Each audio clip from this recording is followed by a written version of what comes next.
Éxodo, el capítulo 28 y el versículo 36.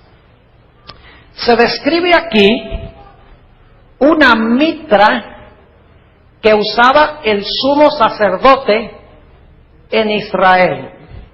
Es decir, Aarón tenía esta mitra o esta corona. Y enfrente de la corona había una inscripción muy especial. Dice allí, en el capítulo 28 y el versículo 36, harás además una lámina de oro fino y grabarás en ella como grabadura de sello, santidad a Jehová. Es decir, inscrita en esa mitra se encontraban las palabras santidad a Jehová. Porque los sacerdotes tenían una responsabilidad muy importante en Israel.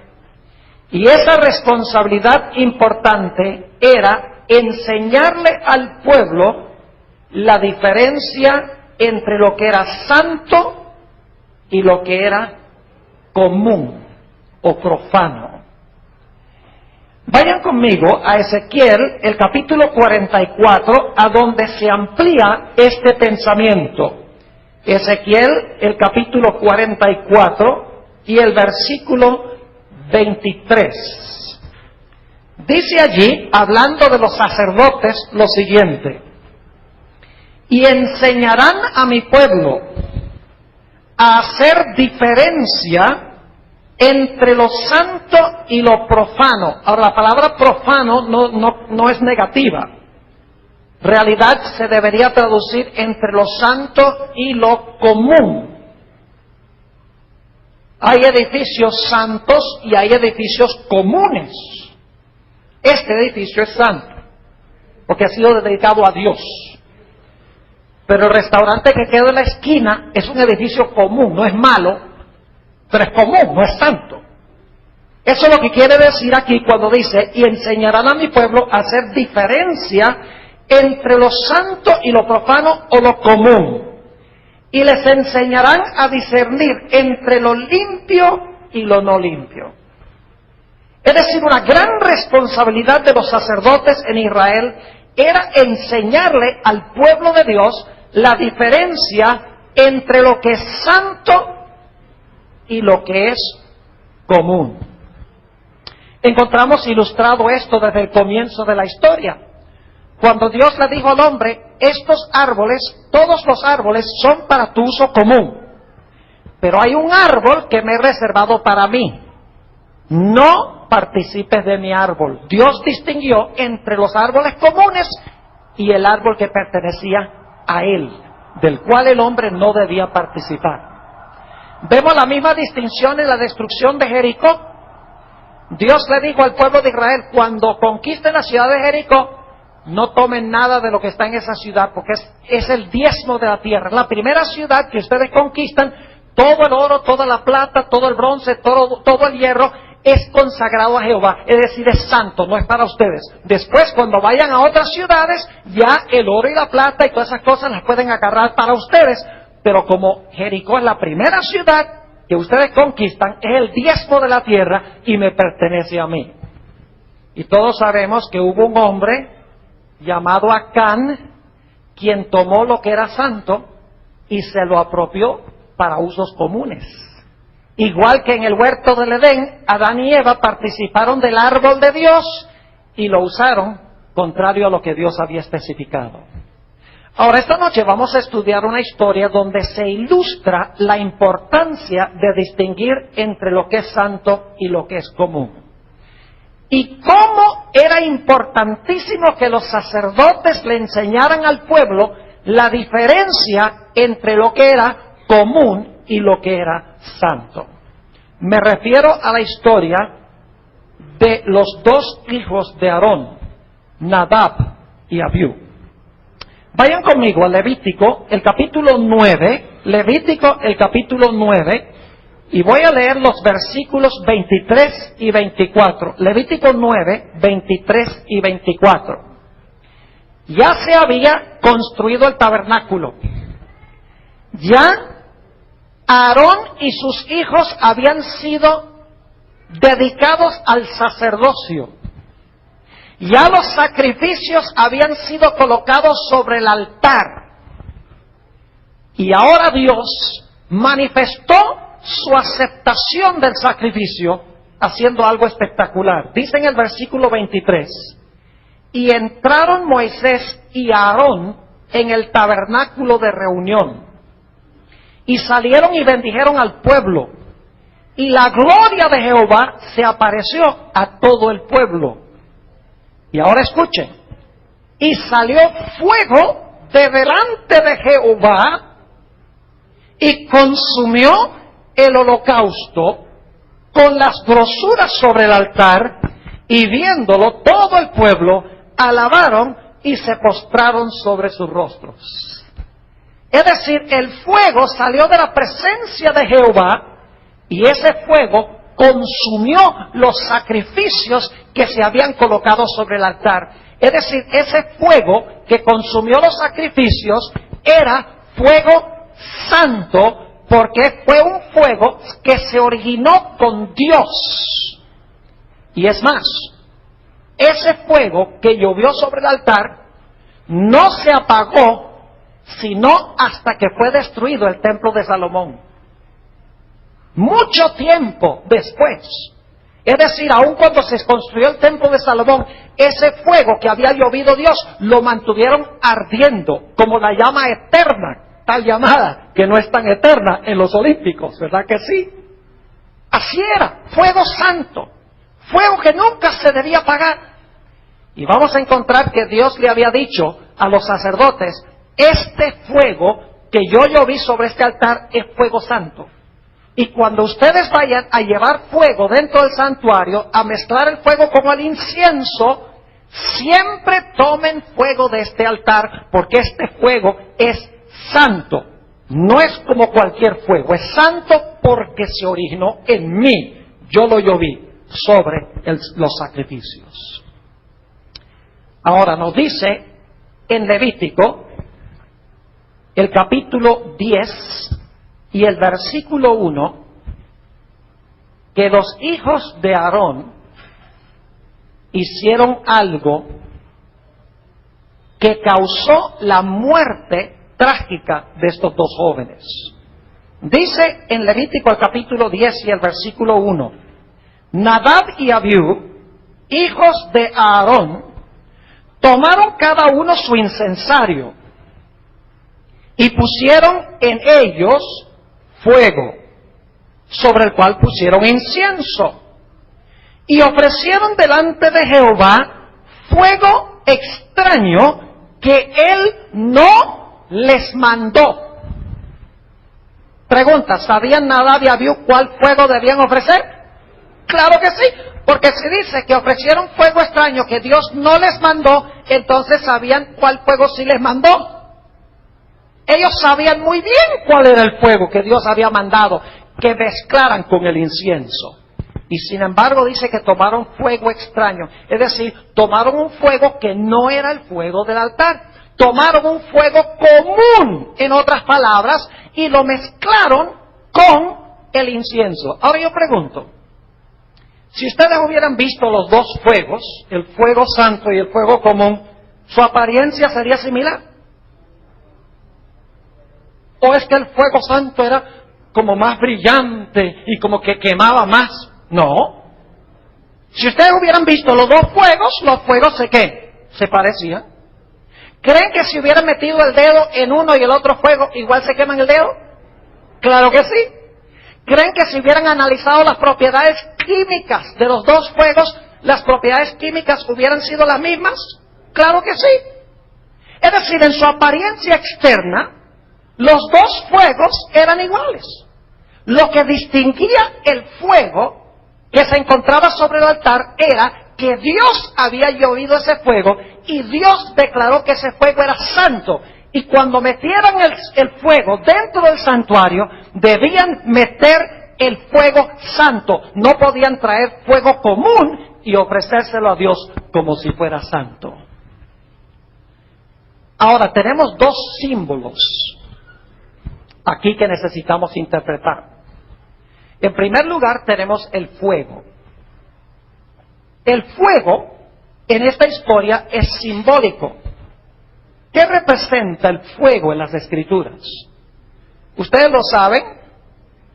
Juan el Bautista dijo que el que viene tras mí os bautizará ¿con qué? Con Espíritu Santo y ¿con qué? Y con fuego.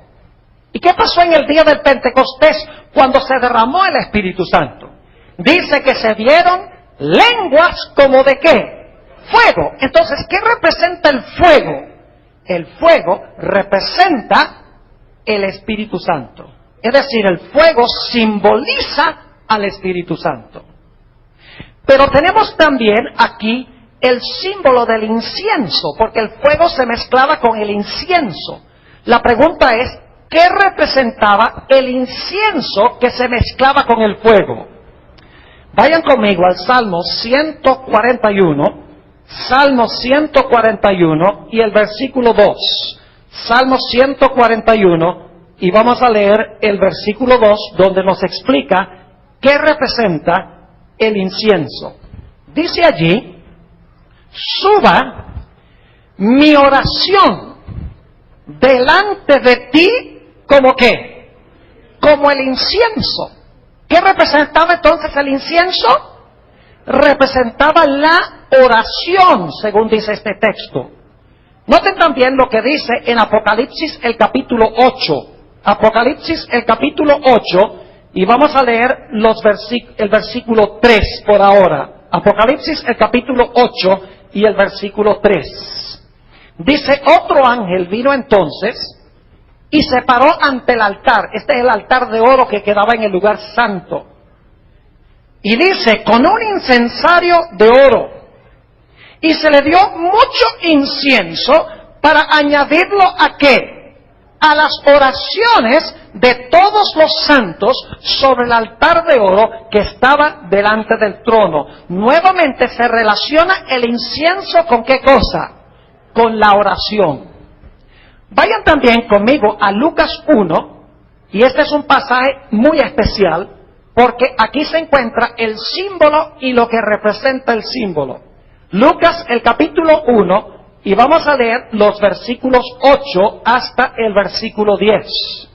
En realidad aquí está hablando del padre de Juan el Bautista, de Zacarías, cuando estaba sirviendo en el santuario, en su turno, que era el octavo turno, habían 24.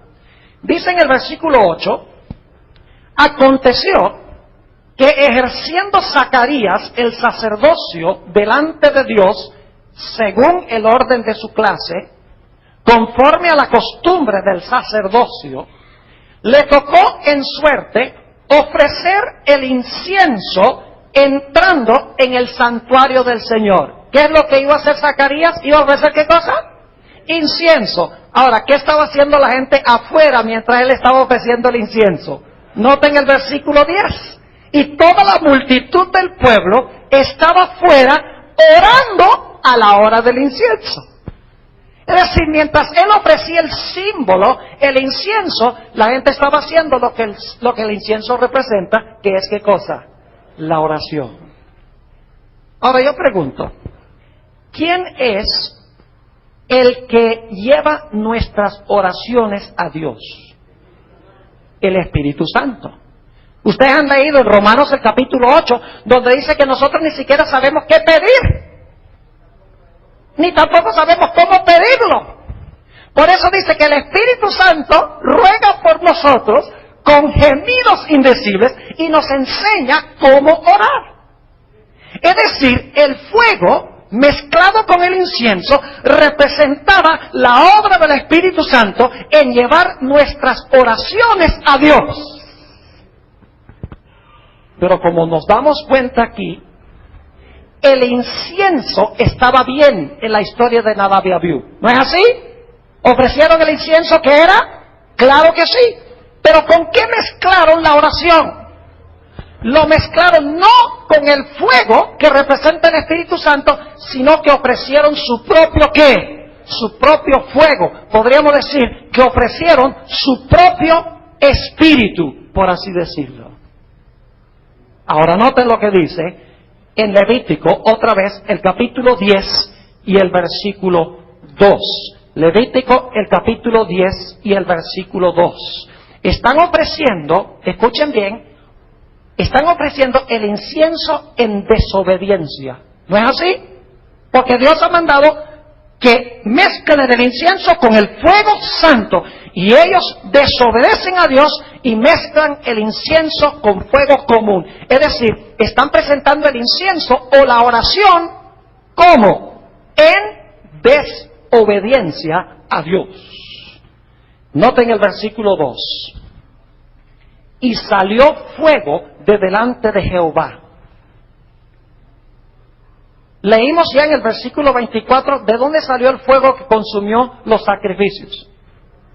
Idéntico, de delante de Jehová. ¿De dónde salió el fuego que consumió a estos jóvenes? De delante de Jehová. ¿Tuvo el fuego la misma fuente? Claro que sí. ¿Saben lo que dicen algunas personas, inclusive en la iglesia adventista hoy? Dicen, ese no fue Dios que mandó el fuego, eso fue el diablo. Porque Dios no destruye a nadie. Se ha vuelto común, por lo menos en los Estados Unidos, esa idea de que Dios es demasiado amoroso, demasiado misericordioso, que Dios no destruye a nadie. Así que ese fuego que salió de Dios, en realidad el diablo era el que estaba mandando el fuego, porque Dios le dio permiso.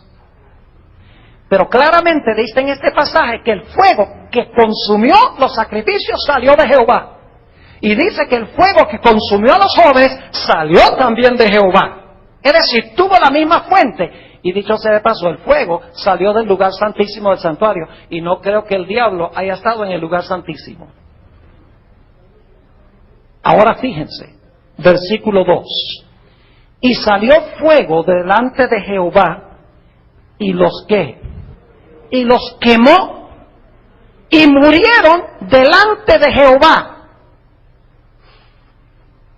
Son de las historias que no nos gusta leer a nosotros.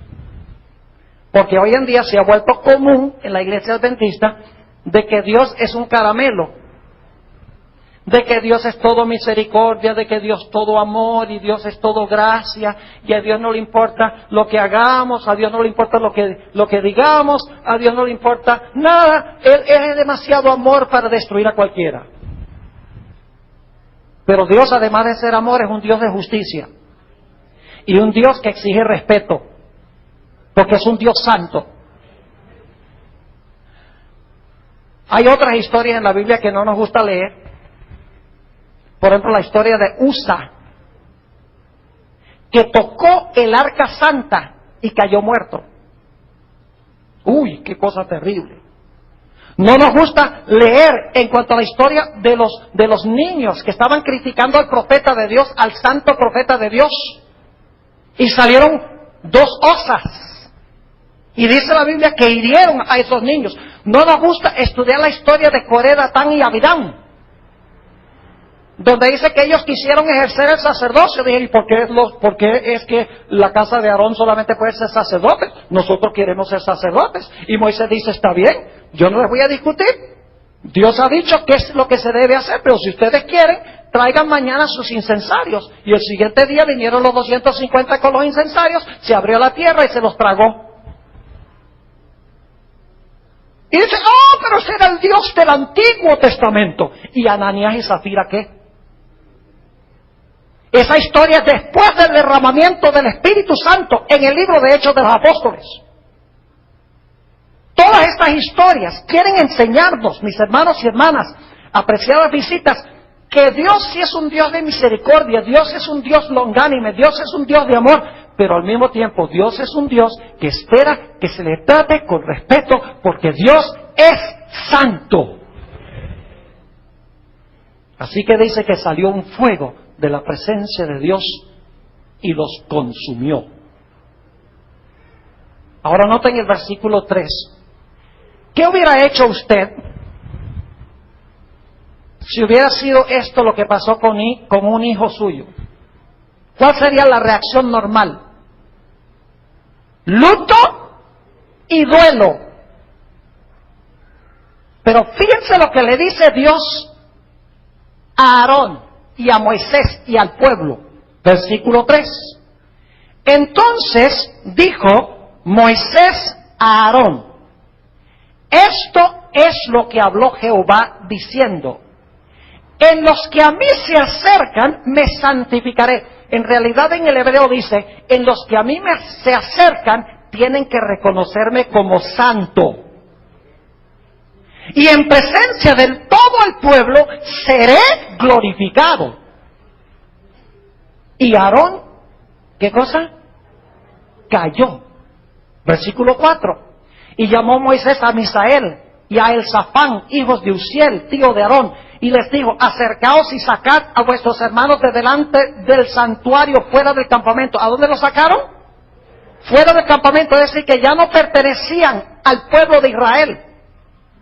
Cuando se aplicaba la pena capital, siempre se aplicaba ¿dónde? Era cortado del pueblo y sucedía fuera del campamento. Y dice en el versículo 5: y ellos se acercaron y los sacaron con sus túnicas fuera del campamento, como dijo Moisés. Entonces Moisés dijo a Aarón y a Eleazar e Itamar sus hijos: escuchan bien, no descubráis vuestras cabezas, que era señal de duelo, ni rasguéis vuestros vestidos en señal de duelo, para que no muráis, ni se levante la ira sobre toda la congregación. Pero vuestros hermanos, toda la casa de Israel, sí lamentarán por el incendio que Jehová ha hecho. Es decir, lamentense porque Dios tuvo que hacer esto. Pero no se lamenten por estos dos muchachos. No les hagan luto a estos dos muchachos. Porque si hubieran hecho luto, hubieran estado demostrando que simpatizaban con ellos. Hay otra historia en la Biblia que es parecida a esta. La historia de Coré, Datán y Abirán. ¿Saben ustedes que después que Moisés le dijo: traigan los incensarios, ofrezcan el incienso aquí en el santuario? Trajeron los incensarios y empezaron a ofrecer el incienso, y la tierra se abrió y se los tragó. ¿Y saben lo que empezó a decir el pueblo? Empezó a decir: ¿por qué mataste tú a estos? Se enfureció el pueblo con Dios.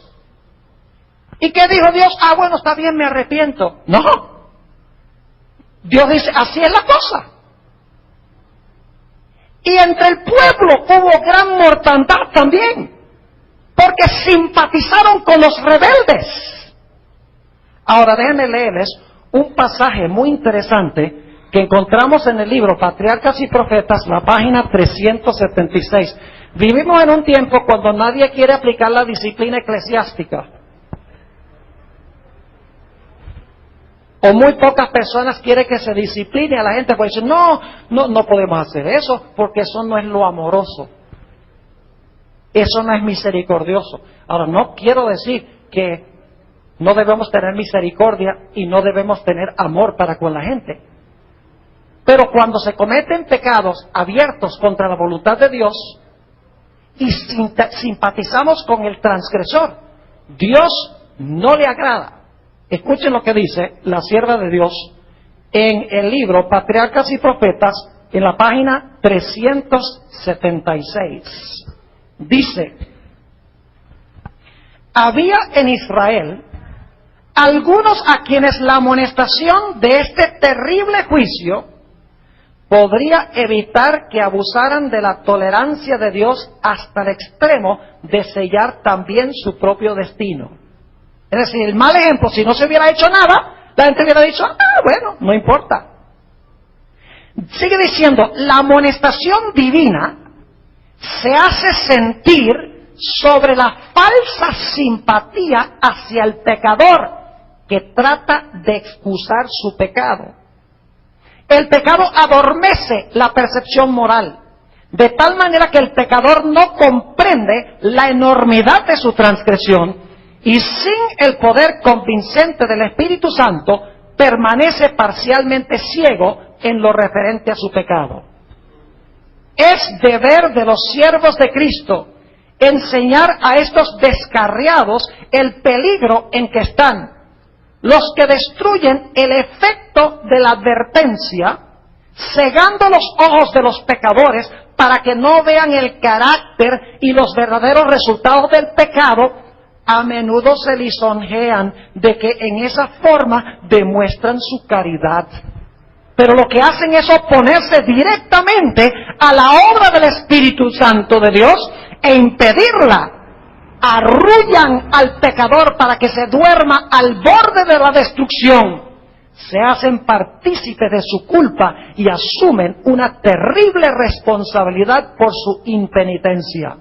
Muchísimos han descendido a la ruina como resultado de esta falsa y engañosa simpatía. Una declaración fuerte. Es cosa seria simpatizar con el transgresor en contra de lo que dice Dios en su santa palabra. Ahora quiero que vayamos por unos momentos al libro de Proverbios, el capítulo 28 y el versículo 9. Y vamos a ver por qué razón es que Dios destruyó a estos dos jóvenes.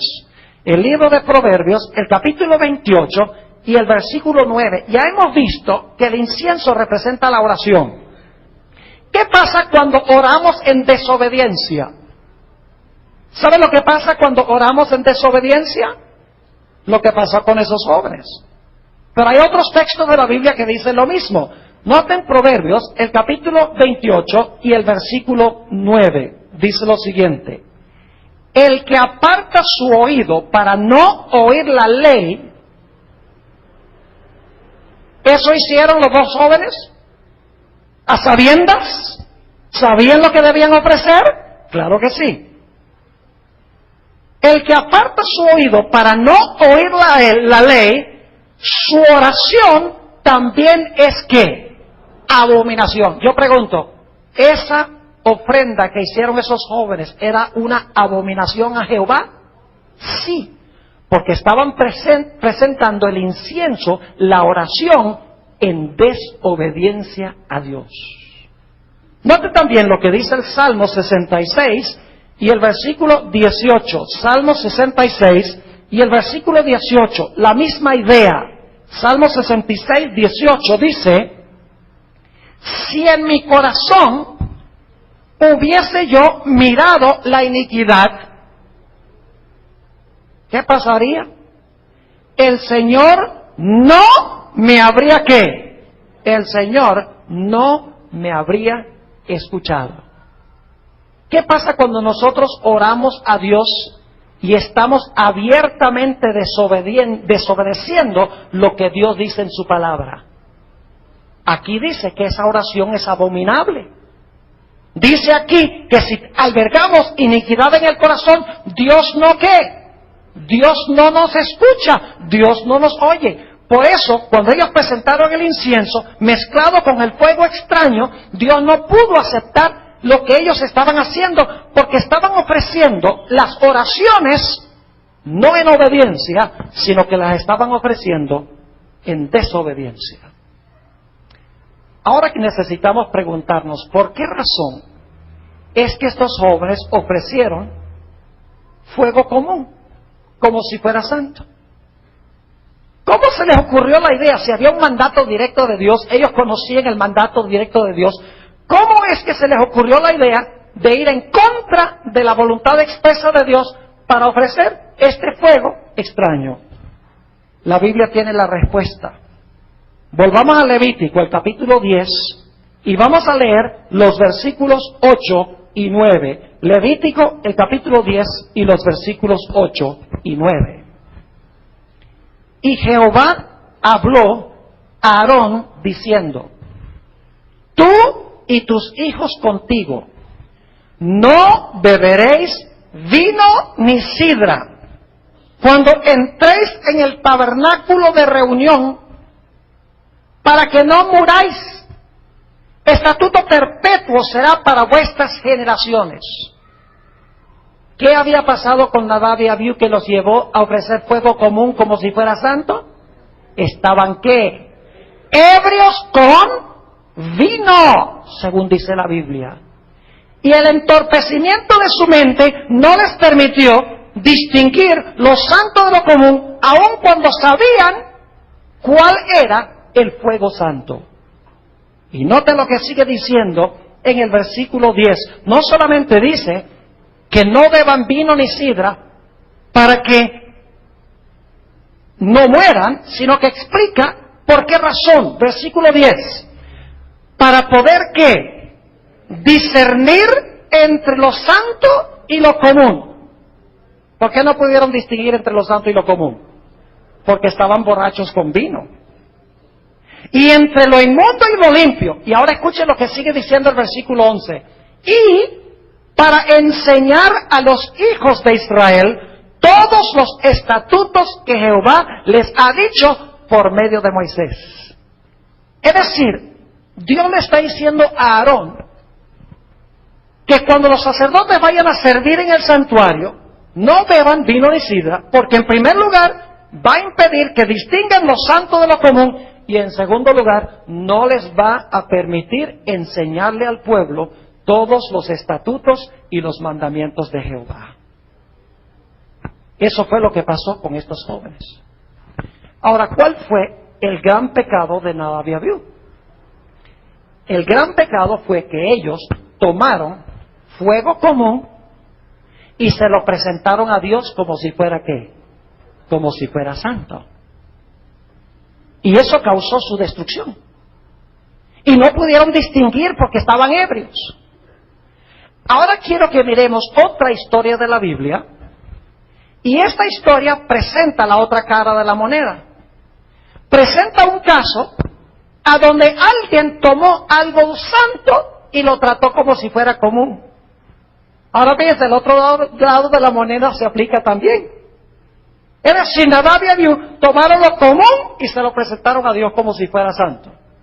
Ahora vamos a mirar una historia de alguien que tomó algo santo y lo trató como si fuera común. Dos caras de una misma moneda. Vayan conmigo a Daniel, el capítulo 5. Daniel, el capítulo 5. Ustedes conocen la historia que encontramos aquí. Está hablando de la caída de ¿qué? De la caída de Babilonia. ¿Quién era el rey de Babilonia cuando la ciudad cayó?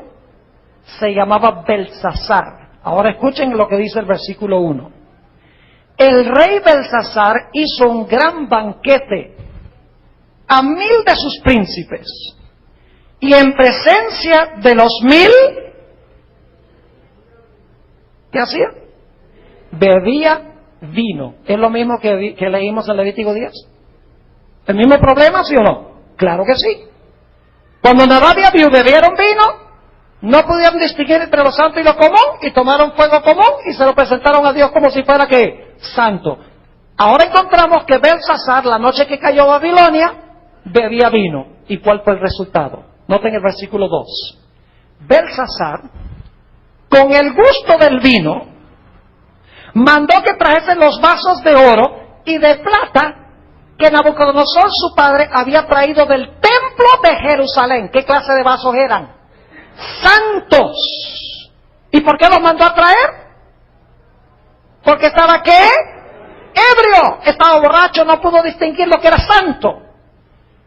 Dice en el versículo 2 nuevamente, Belsasar con el gusto de vino mandó que trajese los vasos de oro y de plata de Nabucodonosor, su padre, que su padre había traído del templo de Jerusalén, para que bebiesen en ellos el rey y sus grandes, sus mujeres y sus concubinas.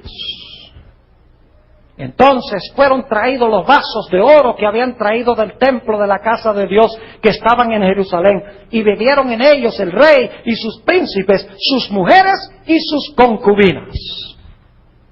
Y ahora quiero que noten algo muy interesante en esta historia. Como resultado de beber vino, no pudieron distinguir entre lo santo y lo común, y como resultado cayeron en la idolatría y en la falsa adoración. Quiero que recuerden esto porque vamos a hacer la aplicación a nuestros días dentro de unos momentos. Piensa el versículo 4. Y bebieron vino. ¿Y qué hicieron como resultado de no distinguir lo santo de lo común? Y alabaron. ¿Practicaron falsa adoración? ¿Idolatría? Sí. Dice, alabaron a los dioses de oro y de plata, de bronce, de hierro, de madera y de piedra. Y alguien podría decir, pero pastor, Belsasar no sabía que esos vasos eran santos. ¿Usted cree que lo sabía? Claro que lo sabía. Porque inmediatamente después de esto dice que apareció una mano escribiendo en la pared que decía Mene Mene Tekel Uparsin. Y aunque el rey podía leer las letras, no podía entender su significado. Y por lo tanto trajo los magos y los astrólogos y los adivinos para que leyeran. Y ellos dijeron, nosotros no entendemos eso. Y entonces, la abuela de Belsasar, la esposa de Nabucodonosor, que aún estaba viva, le dijo a Belsasar, yo conozco un individuo que en los días de tu padre, dice ahí, aunque es el abuelo, Nabucodonosor, era capaz de interpretar sueños y visiones. Y Belsasar lo mandó a llamar. Y si ustedes leen la historia de Daniel 5, Daniel comenzó a relatarle a Belsasar la experiencia de su abuelo Nabucodonosor. Le contó cómo se ensoberbeció y como resultado Dios lo humilló por 7 años y al final de los 7 años Nabucodonosor alabó al Dios del cielo. Y entonces Daniel le dijo, y tú has mandado a traer los vasos santos del templo de Jerusalén, aún sabiendo todo esto. ¿Sabía Belsasar que esos vasos eran sagrados y santos? Claro que sí, pero tomó los vasos santos y los trató como si fueran ¿qué? Los trató como si fueran comunes. Y el resultado fue que cayó en idolatría, en falsa adoración, y fue el fruto de beber, ¿qué cosa? Vino. Ahora yo pregunto, ¿será que esta historia se va a repetir al final de la historia? ¿Tiene el libro de Apocalipsis algo que decir en cuanto al vino? ¿Sí? Vamos a leerlo. Apocalipsis, el capítulo 17 y el versículo 1. Apocalipsis 17 y el versículo 1. Vino entonces uno de los 7 ángeles que tenía las 7 copas y habló conmigo diciéndome, ven acá, te mostraré la sentencia contra la gran ramera, la cual está sentada sobre muchas aguas. ¿Qué representa una mujer en las profecías? La iglesia. Una mujer pura representa ¿qué clase de iglesia? Una iglesia pura. Una mujer ramera representa una iglesia que ha caído, una iglesia que se ha prostituido, podríamos decir. Ahora fíjense cuál es el gran pecado de esta ramera, de esta iglesia apóstata. Dice en el versículo 2, con la cual han fornicado los reyes de la tierra y los moradores de la tierra se han embriagado con el vino de su fornicación. En los últimos días, ¿el mundo cristiano va a beber vino según esto? Sí, porque está hablando de la iglesia apóstata que da el vino. ¿Y cómo se llama este sistema? Fíjense que es el mismo nombre del sistema que existía en los días de Belsasar. El versículo 5 dice, y en su frente un nombre escrito, un misterio, Babilonia la grande, la madre de las rameras y de las abominaciones de la tierra. Yo pregunto, ¿va a ser el vino un problema serio en los últimos días? Claro que sí. Ahora, en los últimos días no está hablando de vino literal. En Apocalipsis estamos hablando de símbolos. La mujer representa una iglesia. El hecho de que es una ramera representa algo. El hecho de que se sienta sobre aguas, las aguas son muchedumbres, naciones, lenguas y pueblos. Es decir, estamos tratando aquí con símbolos. En las profecías, el vino representa falsas doctrinas y falsas enseñanzas.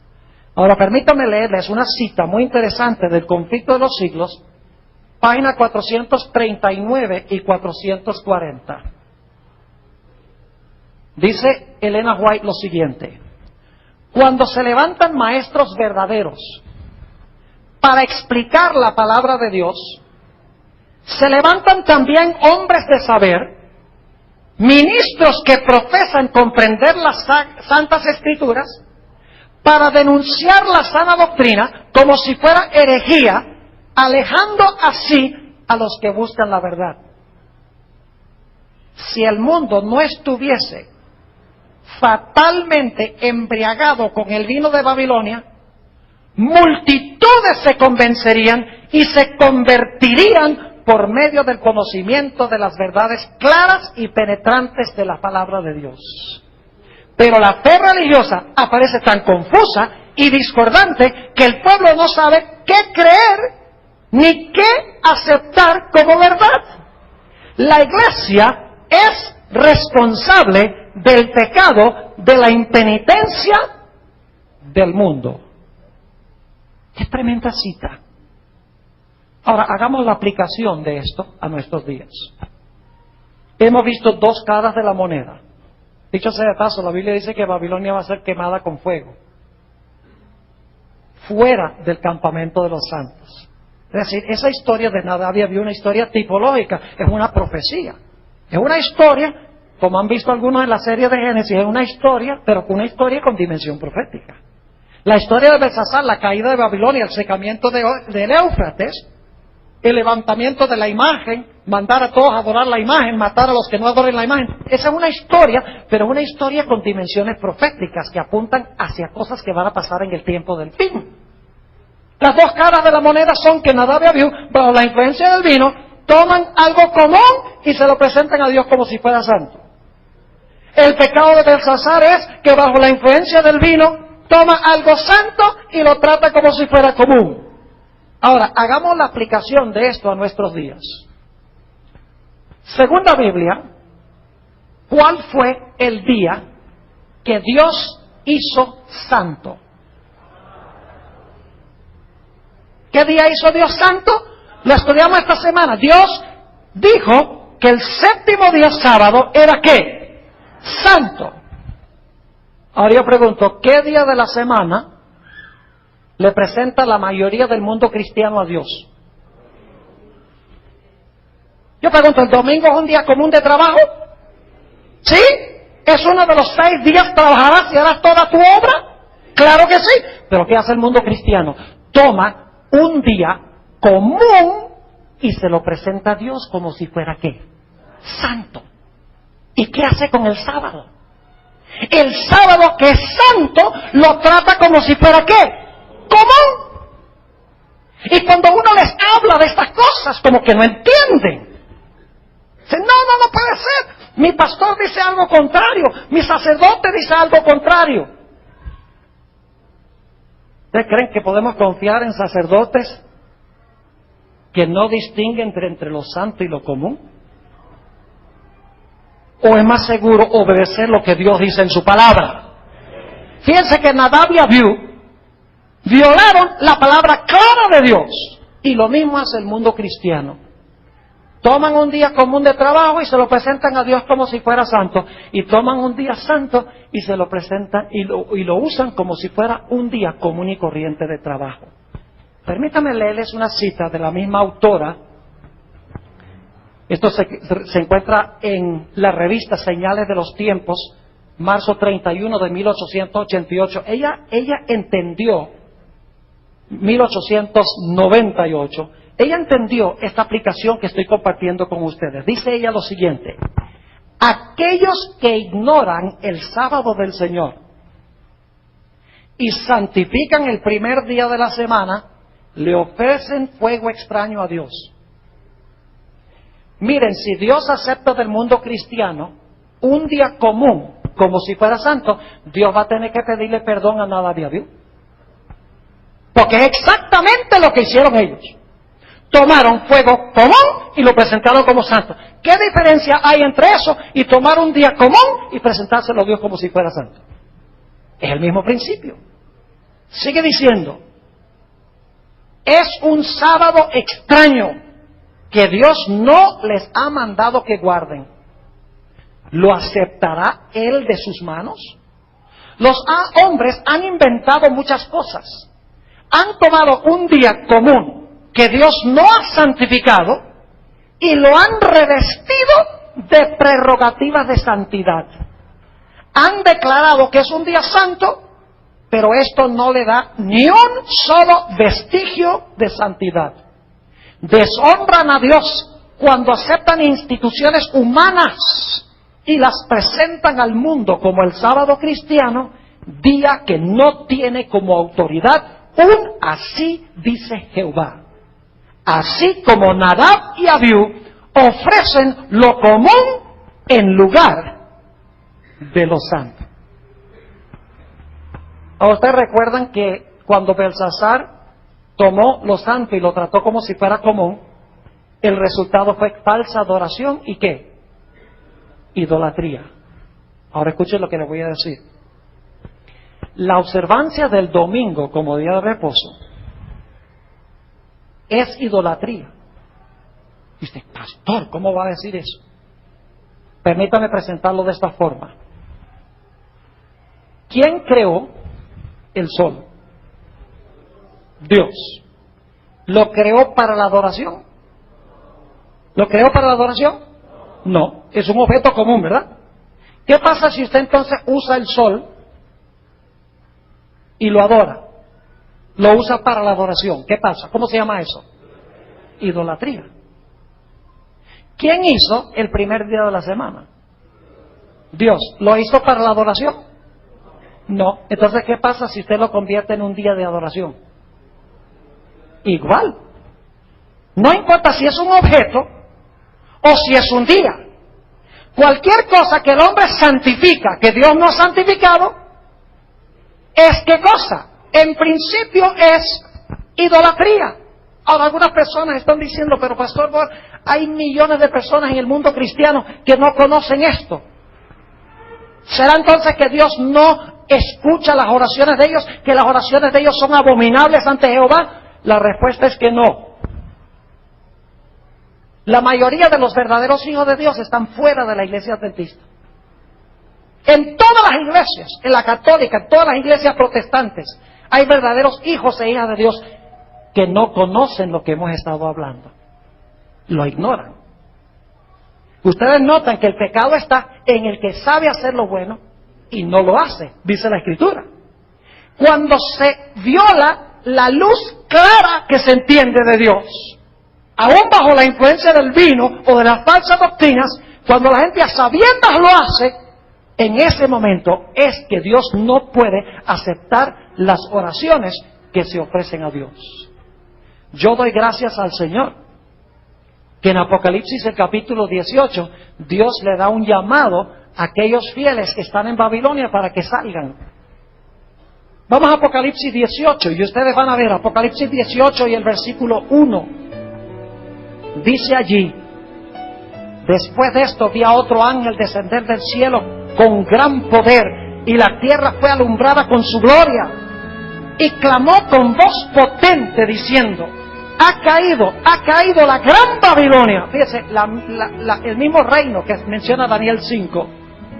Y se ha hecho habitación de demonios y guarida de todo espíritu inmundo y albergue de toda aves inmunda y aborrecible, porque todas las naciones, noten otra vez, han bebido del vino del furor de su fornicación, y los reyes de la tierra han fornicado con ella, y los mercaderes de la tierra se han enriquecido de la potencia de sus deleites. Y luego noten el llamado que hace Dios. Y oí otra voz del cielo que decía: salid de ella, pueblo mío. ¿Tiene Dios pueblo en Babilonia? ¿Qué les parece? ¿Tiene Dios pueblo en Babilonia? Claro que sí. Si no tienen pueblo en Babilonia, ¿para qué los invita a salir? Dice: sal de Babilonia. Dice: salid de ella, pueblo mío, para que no seáis partícipes de sus pecados, ni recibáis parte de sus ¿qué? Parte de sus plagas.